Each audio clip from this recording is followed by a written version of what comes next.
намазды оор басырыктуу окуу. Намазды оор басырыктуу окуу. Бизде куптан келгенде, куптанды окуп туруп кененирээк отурбайлыбы? Кененирээк отуруп бир маза кылып тамак жебейлиби дейт да биздикилер. Эмнеге биз маза кылып намаз окубайлыбы дебейбиз эч качан. Тез окуп туруп анан отурбайлыбы? Кенен отурабыз дейт. Бул жерден биз намаз окууну оор басырыктуу, ырахаттуу намаз окууну үйрөнүп кетишибиз керек. Карабайсызбы кандай сонун намаз окулуп атат, Ошон үчүн абалар жаш бир топко барып калды. Үйгө барганда мечиттен үзүлбөң эч качан. Алымдар айткан, табииндер. Намазыңарды мечитке барып окуй бергиле. Такыбалык пайда болот жүрөктө. Жамаат көбөйгөн сайын мындай ихлас менен окуп каласың. Мечитке барып окулган намаз 100% кабыл болот деп атат.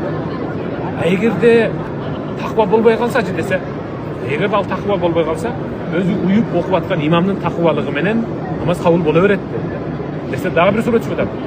Имам такыба болбой калсачы десе, анда имамга уюгандардын арасында бир такыба болсо, ошо такыбанын шарапаты менен Аллах Таала баардык намазды кабыл кылат. Көрдүңүзбү? Бара бериң.